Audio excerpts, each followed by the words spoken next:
നമസ്കാരം. അന്വേഷണ ന്യൂസ് അപ്ഡേറ്റ്സിലേക്ക് സ്വാഗതം.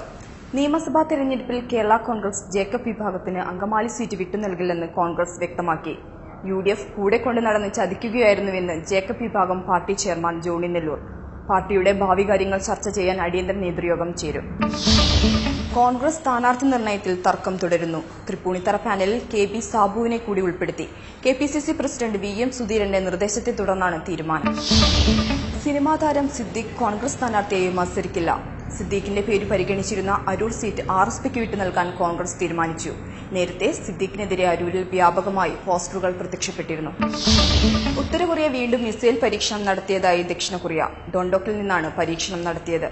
UN രക്ഷാസമിതി ഉപരോധം ഏർപ്പെടുത്തിയതിന് തൊട്ടുപിന്നാലെയാണ് ഉത്തര കൊറിയ വീണ്ടും മിസൈൽ പരീക്ഷണം നടത്തിയത്.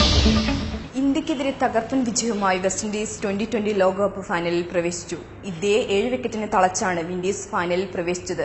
ഞായറാഴ്ച ഇംഗ്ലണ്ടും വിൻഡീസും തമ്മിലാണ് ഫൈനൽ പോരാട്ടം.